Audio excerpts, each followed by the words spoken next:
But today there's another name that might be cut. Yeah, keep in mind, Donald Trump doesn't like bad headlines, and Pete Hegseth has provided a good many bad headlines in the last couple of weeks, which is one of the reasons people have started to wonder whether or not his job is at risk. But the new name today is Kristi Noem, which kind of surprises me because DHS, our Department of Homeland Security, which she chairs, she's the Secretary of Homeland Security, has been in charge of the immigration plans, which is actually, I think, doing exactly what the administration wants to do.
The mayor of Minneapolis, Jacob Frey, is saying that he's actually proud to have the largest Somali community in the country, and his police chief Well, then he's a fool.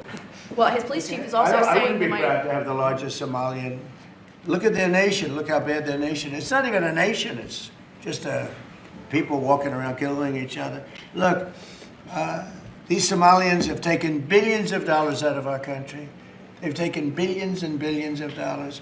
They have a representative, Ilhan Omar, who they say married her brother. It's a fraud. She tries to deny it now, but you can't really deny it because, it just happened. She shouldn't be allowed to be a congresswoman, and I'm sure people are looking at that. And she should be thrown the hell out of our country. And most of those people, they have destroyed Minnesota, okay? Minnesota, you have an incompetent governor. You have a crooked governor. He's crooked as hell, but he's incompetent.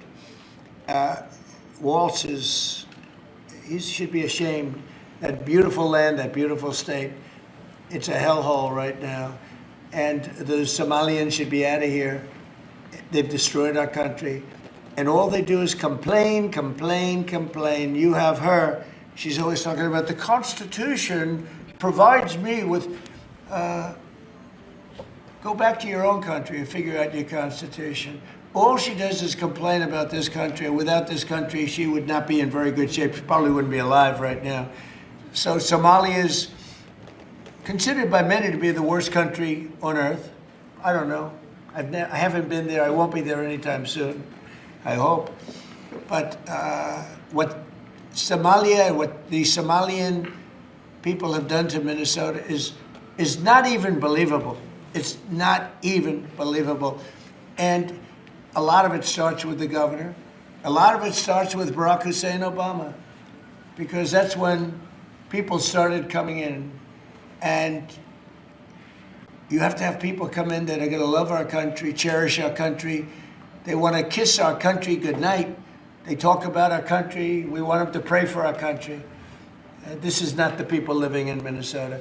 And she's a disaster. She should not be, and her friends shouldn't be allowed. Frankly, they shouldn't even be allowed to be congresspeople, okay? They shouldn't even be allowed to be congresspeople because they don't represent the interests of our country.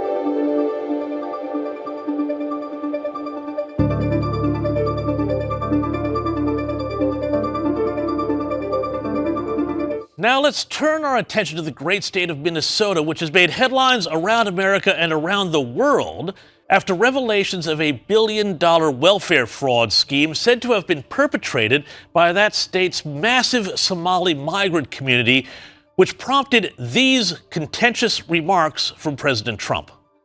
But when they come from hell and they complain and do nothing but bitch We don't want them in our country. Let them go back to where they came from and fix it. Tough words from President Trump about that state's migrant Somali community, but it's also a tough problem with this welfare scandal. And here to break it down for us is president of the Center for the American Experiment and proud Minnesotan, John Hinderaker. John, thanks so much for coming on the program. I have been wanting to talk to you about this issue ever since the story started to break here. Explain for our viewers, John, just what is alleged to have happened here among the Somali refugee community and many members who are alleged to have been involved with a massive welfare scheme. Well, there's been a series of scandals involving frauds committed in connection with various Minnesota government programs. The most famous one is called Feeding Our Future. That was a program that supposedly was feeding poor children during the COVID epidemic. And it turns out that something like $500 million in fraud were committed, and overwhelmingly by Somalis. And they would purport to have fed thousands of children here in Minnesota. And they would use random name generators to come up with names of children. They would fake invoices for many thousands of dollars worth of food that they claimed to have bought. And they would send these invoices to Minnesota's Department of Education, and they would just pay them without ever checking to make sure that these many thousands of children were actually being fed. And so this story broke almost 4 years ago. My organization, American Experiment, has been writing about it, following it closely since January of 2022. So this is old news here in Minnesota. The U.S. Attorney's Office is the one, the federal government has prosecuted these cases, not the state government. And they have indicted, I think, 78 people so far. There have been 2 extensive criminal trials. More than 50 defendants have pled guilty. And so this is all kind of old news here in Minnesota. That's Feeding Our Future. So in addition to that, there are 4 or 5 other scandals where money is being stolen from government programs in our state. And the assistant U.S. attorney who's been prosecuting all of these cases estimates that billions of dollars have been stolen from the taxpayers. That's just unbelievable. And of course, this has now also created a big fight between your Congresswoman Ilhan Omar and Donald Trump. And Ilhan Omar is now trying to essentially make excuses for some of the fraud that's occurred. Have a listen to what she had to say to Jake Tapper on CNN. Can you shed any light on why the fraud got so out of control in Minnesota? I think what happened is that, when you have these kind of new programs that are designed to help people, you're oftentimes relying on third parties to be able to facilitate. And I just think that a lot of the COVID programs that were set up, they were set up so quickly that a lot of the guardrails did not get created. So let me get this straight here, John. It's not the fault of the people who committed the alleged fraud or have been convicted of the fraud, but it's apparently the state for not creating enough guardrails.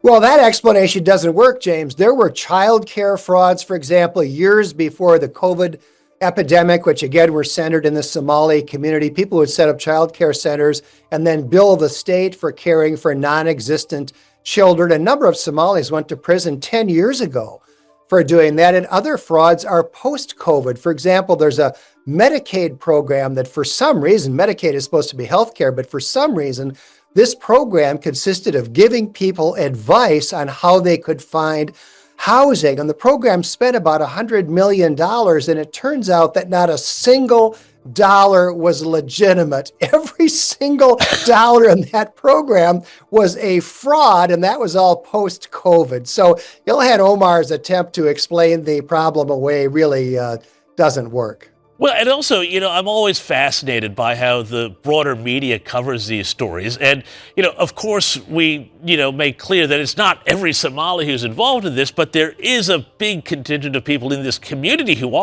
have been accused of being involved in this. And I was fascinated because there's also been accusations that programs, disability programs, saying that, kids have autism and things of that nature, are also rife with that sort of behavior. And I have found articles going back to 2009 in the New York Times, with later ones in 2011 and 2013, saying, there just seems to be this weird statistical thing where huge numbers of Somali migrant children in Minnesota, just Minnesota, have been diagnosed with autism. It's kind of funny that nobody stopped to think that there could have been something beyond just some, medical statistical fluke going on.